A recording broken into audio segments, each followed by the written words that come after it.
Hi കൂട്ടുകാരെ, പുതിയൊരു വീഡിയോയിലേക്ക് എല്ലാവർക്കും സ്വാഗതം.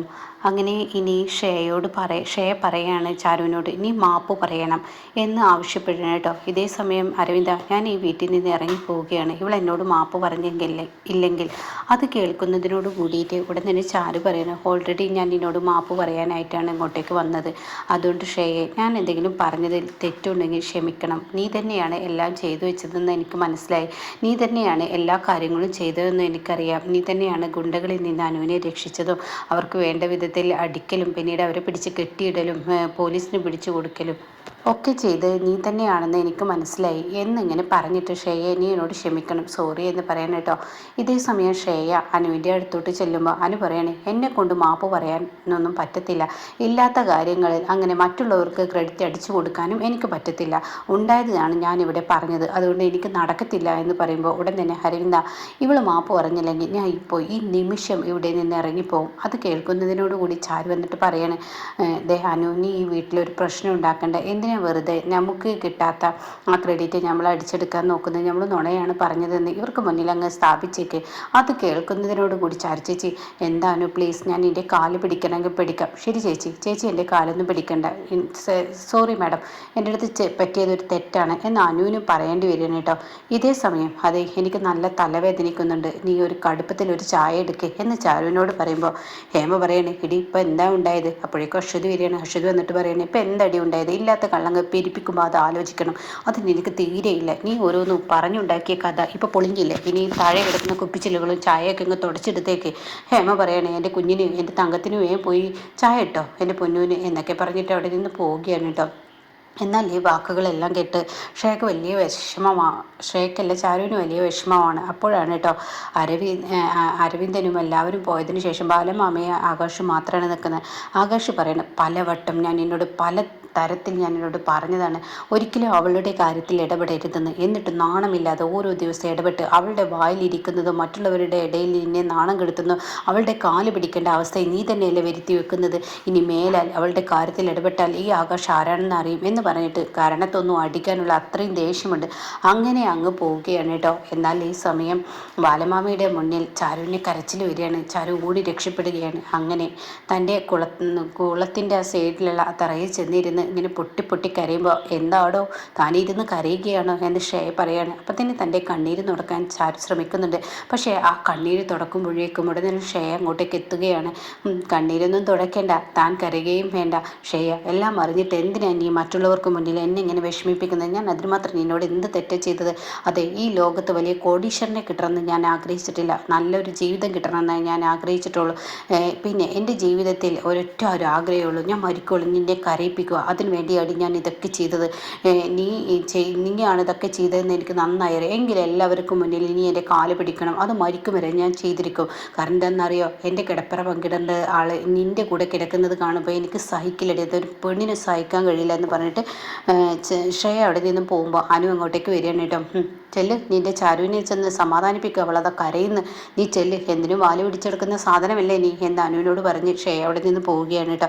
അങ്ങനെ ചാരുവിൻ്റെ അടുത്തോട്ട് അനു ചെല്ലുകയാണ്. ചേച്ചി, ഞാൻ എന്ന് പറയുമ്പോഴേക്കും, എന്തിനാനു നീ പോയി വേണ്ടാത്തത് നിന്നത്? അങ്ങനെ തന്നെ അങ്ങ് കിടന്നോട്ടെ, അവൾ തന്നെ ക്രെഡിറ്റ് അടിച്ചെടുത്തോട്ടെ, അതിലെന്താ കാര്യം? അത് തിരുത്താൻ പോയതിൽ ഇപ്പോൾ വീണ്ടും നമുക്ക് മാപ്പ് പറയേണ്ട അവസ്ഥയല്ലേ ഉണ്ടായത്? അങ്ങനെ കിടന്നോട്ടെ എന്ന് വെച്ചാൽ പോലെ എന്തിനാ പുതിയൊരു പ്രശ്നം ഉണ്ടാക്കിയത്? എൻ്റെ ചേച്ചി, എനിക്കങ്ങനെ ആരെയും പേടിക്കാനോ എനിക്കങ്ങനെ ഇല്ലാത്തത് പറഞ്ഞുണ്ടാക്കാനോ ഒന്നും എനിക്ക് കഴിയില്ല. അവൾ ഈ എൻ്റെ വീട്ടിൽ കിടന്ന് കാട്ടിക്കൂട്ടുന്ന കാണുമ്പോൾ എനിക്കങ്ങനെ കണ്ടു നിൽക്കാനും കഴിയില്ല. അതുകൊണ്ട് ഇത് എൻ്റെ വീടാണ്, എനിക്ക് അവളെ പേടിയില്ല എന്ന് പറയുമ്പോൾ, പേടിക്കണം മോളെ, കാരണം എന്തെന്ന് വെച്ചാൽ അവളെ പേടിച്ചിട്ടല്ല, അരവിന്ദനെയും അതുപോലെ ഹേമയൊക്കെ പേടിച്ചിട്ടാണ് ഞാൻ ഇതൊക്കെ ചെയ്യുന്നത്. വീണ്ടും വീണ്ടും അവളുടെ ജീവിതത്തിൽ പ്രശ്നമുണ്ടായ അരവിന്ദേട്ടൻ എന്തെങ്കിലും ചെയ്തു കൂട്ടുമോ എന്ന് പേടിയാണ്, അതുകൊണ്ടാണ് ഞാനിതൊക്കെ ചെയ്യുന്നത് എന്ന് പറഞ്ഞിട്ട് നിൽക്കുമ്പോഴാണ് കേട്ടോ ഗോവിന്ദമാമയും ബാലമാമയും അങ്ങോട്ടേക്ക് കയറി വരുന്നത്. അയ്യോ, എൻ്റെ ബാലമാമ വരുന്നുണ്ട്, ബാലമാമക്ക് സങ്കടമാവും, ഒരിക്കലും ബാലമാമയെ കരയിപ്പിക്കാൻ പറ്റില്ല, കണ്ണൊക്കെ തുടക്കട്ടെ എന്ന് പറഞ്ഞ് കണ്ണ് തുടക്കുകയാണ്. ആഹാ, നിങ്ങൾ രണ്ടാളും നല്ല കഥ പറഞ്ഞ് ചിരിക്കുകയാണോ? അത് പറയുന്ന ചാരുവിൻ്റെ കണ്ണുനീർ തുള്ളികൾ നിറഞ്ഞൊഴുകുകയാണ്. ചിരി അഭിനയിക്കാൻ ശ്രമിച്ചാലും കരച്ചിലിൻ്റെ ഇടയ്ക്ക് ചിരി വരത്തില്ല. അതുകൊണ്ട് എൻ്റെ മോളെ, നീ കുടുംബത്തിൻ്റെ സമാധാനത്തിന് വേണ്ടിയാണ് ഇത് ചെയ്തതെന്ന് മനസ്സിലായി. അപ്പോഴേക്കും ഗോവിന്ദമാമ പറയണേ, ശരിയാണ്, കുടുംബത്തിൻ്റെ സമാധാനം സമാധാനത്തിന് വേണ്ടിയാണ് നീ ചെയ്തതെന്ന് മനസ്സിലായി. അതുകൊണ്ട് തന്നെ നീ ചെയ്ത നല്ല കാര്യം നിൻ്റെ മനസ്സിലുണ്ടല്ലോ, പറഞ്ഞ ആൾക്കും അറിയാം നീയാണ് ചെയ്തതെന്ന്. അപ്പോൾ അതിൻ്റെ ക്രെഡിറ്റ് അടിച്ച് മാറ്റുന്നതിൽ അവൾക്ക് യാതൊരു അർത്ഥവുമില്ല. അപ്പോൾ അവളിപ്പോൾ തൽക്കാലത്തേക്കൊരു വിജയം അത്രയേ അവൾ ചെയ്തിട്ടുള്ളൂ. അങ്ങനെ എന്ത് ചിന്തിച്ച് എൻ്റെ മോൾ എന്ത് ചെയ്യും? ഞാൻ ഒരു കാര്യം പറയട്ടെ, നീ അങ്ങ് അകത്തോട്ട് വാ എന്ന് പറയാൻ കേട്ടോ. എന്താ ബാലമാമേ, അതൊക്കെയുണ്ട്, നീ അകത്തോട്ട് കയറി വാ എന്ന് പറഞ്ഞിട്ട് ബാലമാമ ആവശ്യമില്ലാതെ കരയണ്ട എന്ന് പറയുന്നു. പിന്നീട് ബാലമാമ എല്ലാവരെയും വിളിച്ചു വരുത്തണം. അങ്ങനെ ബാലമാമ വിളിച്ചു വരുത്തുമ്പോൾ ഉടൻ തന്നെ അനു പറയുന്ന വെച്ചാൽ എല്ലാവരും വന്നിട്ടുണ്ട്. അത് ഇപ്പോൾ നമ്മുടെ കുടുംബമായില്ലല്ലോ, ഇത് എല്ലാവരും കൂടിയല്ലേ നമ്മുടെ കുടുംബമാവുള്ളൂ. അപ്പോൾ ഉടൻ തന്നെ ഇവിടെ ചോദിക്കുകയാണ് അതെന്താ ഉദ്ദേശിച്ചത് എന്നിങ്ങനെ ചോദിക്കുമ്പോൾ ഉടൻ തന്നെ പറയാണ് അരവിന്ദനും ഷേയും കൂടി വന്നാലല്ലേ നമ്മുടെ കുടുംബമാവുള്ളൂ. അപ്പോൾ അനു പറയണേ എന്നെ കൊണ്ടൊന്നും വിളിക്കാൻ പറ്റത്തില്ല, അവരെ ചെന്ന് വിളിച്ചാലും അവരവരുടെ ജാട കാണിക്കും, അവർ വരാൻ പറ്റത്തില്ല എന്ന് പറയും. എന്തിനാ അച്ഛാ വടി കൊടുത്ത് അടി മേടിക്കുന്നത്, അതിന് എനിക്ക് താല്പര്യമില്ല എന്ന് അനു ബാലമാമയോട് പറയുമ്പോൾ അതെ എൻ്റെ പൊന്നൂരെ കുറിച്ച് ഇങ്ങനെ അനാവശ്യ വാക്കുകളൊന്നും പറയരുത്, നീ പോയി വിളിച്ചു നോക്കുക. എൻ്റെ പൊന്നു അത്ര മനസ്സാക്ഷി ഇല്ലാത്തവളല്ല, അവളെല്ലാം ചെയ്യും, അതുകൊണ്ട് പോയി നീ വിളിച്ചു നോക്കുക. പക്ഷെ അത് പറയുന്നത് ശരിയാണ്, പൊന്നുവിനെ പോയി വിളിച്ചു നോക്ക് എന്ന് പറയട്ടോ. അങ്ങനെ അനുവിനോട് ബാലമാമ പറയണേ നീ ചെല്ലുമോളെ എന്ന് പറഞ്ഞ് അനുവിനെ പറഞ്ഞു വിടുകയാണ്. അങ്ങനെ ഇവരുടെ കഥകിൽ ചെന്ന് തട്ടുകയാണ്. തട്ടിയതിന് മുകളിൽ തട്ടുമ്പോൾ അരവിന്ദൻ ഡോറ് തുറക്കണേ. എന്താ? അതെ അച്ഛൻ വിളിക്കുന്നുണ്ട് താഴോട്ട്. എന്തിനാണാവോ? അപ്പോഴേക്കും എല്ലാവരോടും ചെല്ലാൻ പറഞ്ഞിട്ടുണ്ട്. അപ്പോൾ ഷേയ വരികയാണ്. അപ്പോൾ ഷേയോനെ വിളിക്കുന്നുണ്ട് എന്ന് പറയുകയാണ്.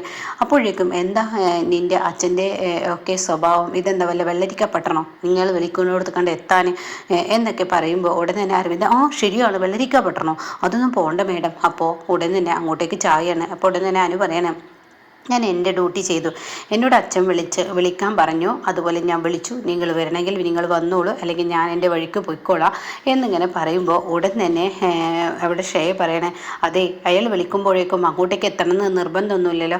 അതെ അയാൾ മാത്രമല്ല എൻ്റെ അമ്മയും അതുപോലെ ചേച്ചിയും എല്ലാവരും ഉണ്ട്, എല്ലാവരും അവിടെ നിൽക്കുമ്പോൾ നിങ്ങളെയും കൂടി വിളിച്ചാലാണ് ഒരു കുടുംബമാവുള്ളൂ എന്ന് പറഞ്ഞു. അതുകൊണ്ട് ഞാൻ ഇവിടെ വന്ന് പറഞ്ഞു വരുവേ വരാതിരിക്കുക എന്താ നിങ്ങളുടെ ഇഷ്ടം എന്ന് പറയുമ്പോൾ ഷേയ പറയണേ ഓഹോ ആൻറ്റി ഉണ്ടോ? ഉണ്ട്. അപ്പോഴേക്കും ആൻറ്റി ഉണ്ടെങ്കിൽ നമുക്ക് പോവാമല്ലോ അരവിന്ദ. മേഡം പറഞ്ഞതുപോലെ, അല്ലെങ്കിലും അമ്മയുണ്ടെങ്കിൽ നമ്മൾ കൂടണമല്ലോ, അതങ്ങനെയാണല്ലോ മേഡം. എന്ന് പോവാം, വാ അരവിന്ദ നമുക്ക് പോവാം എന്നും പറഞ്ഞ് അങ്ങോട്ടേക്ക് പോകാൻ ഒരുങ്ങുകയാണ് കേട്ടോ. അങ്ങനെ അവരെല്ലാവരും അവിടെ ചെന്ന് നിൽക്കുകയാണ്. അപ്പോഴേക്കും ബാലമാവ് പറയുന്നത് ശരി ഇപ്പോൾ എൻ്റെ കുടുംബമായി മാറി, അതുകൊണ്ട് ഞാൻ നിങ്ങളോടൊരു കാര്യം പറയാം. ഹേമ പോലും ഒരു കാര്യം മറന്നിരിക്കുന്നു, ആ കാര്യത്തെക്കുറിച്ചാണ് ഞാൻ പറയാൻ വന്നിരിക്കുന്നത്. പിന്നെ ഷേയ നല്ല തിരക്കുള്ള ആളാണ്, അതുപോലെ തന്നെ ഈ നിൽക്കുന്ന ആകാശം, രണ്ടുപേർക്കും നല്ല തിരക്കുണ്ടെന്ന് എനിക്കറിയാം. പക്ഷെ നാളത്തെ ഒരു ദിവസം എല്ലാവരും മറക്കാൻ പാടില്ലായിരുന്നു. എല്ലാവരും ഈ വീട്ടിൽ മറന്നു. എന്തിന്? എൻ്റെ ഈ നിൽക്കുന്ന എൻ്റെ ചാരുമോള് പോലും മറന്നു. ഹേമക്കാണെങ്കിൽ ഇതിനെക്കുറിച്ച് ഒരു ഓർമ്മ പോലും ഇല്ല. അപ്പോൾ എല്ലാവരുടെയും തിരക്കുകൾ ഒഴിവാക്കി നാളെ എല്ലാവരും കൂടി എൻ്റെ കൂടെ വരണം. അപ്പോൾ അത് കേൾക്കുന്ന ഹേമ എന്താ നാളത്തെ ദിവസത്തെ പ്രത്യേകത എന്നിങ്ങനെ ആലോചിച്ച് നിൽക്കണം കേട്ടോ. അപ്പോൾ ആ സമയം ചാരു അതിനിടയ്ക്ക് ഇവിടെ അനുവിനോട് പറയുന്നുണ്ട് എൻ്റെ അനു നീ പറഞ്ഞില്ലേ ഇവർ വിളിച്ചാൽ വരത്തില്ലെന്ന്. വാശിപ്പുറത്ത് ചില സമയത്ത് ദേഷ്യത്തിന് വാക്കുകൾ കൊണ്ട് എല്ലാവരെയും വിജയിപ്പിക്കുമെങ്കിലും കൂടിയിട്ട് അങ്ങനെ വിളിച്ചാൽ വരാത്ത മനസ്സാക്ഷിയൊന്നും ഇല്ലായിക ഈ പറയുന്ന ഷേക്കില്ല എന്നൊക്കെ ബാലമാമ അങ്ങനെ പുകഴ്ത്തി സംസാരിക്കുകയാണ്. അങ്ങനെ ഒരു ഇതൊന്നും ഷേക്കില്ല. അപ്പോൾ അവൾ വിളിച്ചപ്പോൾ വന്നില്ല എന്ന് പറയുമ്പോൾ അനു തലതാഴ്ത്തി നിൽക്കുകയാണ് കേട്ടോ. അവിടെ ഉണ്ടായത് എന്തെന്ന് അനു പറയാനും നിൽക്കത്തില്ല. അപ്പോഴേക്കും ചാരുവിനോട് പറയണേ ചാരുമോളെ നീ പോലും മറന്നല്ലോ എന്ന് പറയുമ്പോൾ ചാരു ഇങ്ങനെ പറയാനും ഒരുങ്ങുന്നുണ്ട് കേട്ടോ. അപ്പോൾ നാളത്തെ ദിവസത്തിൽ ഒരു പ്രത്യേകത തന്നെയുണ്ട്, അതിനെക്കുറിച്ച് റിവ്യൂ പറയാം കേട്ടോ.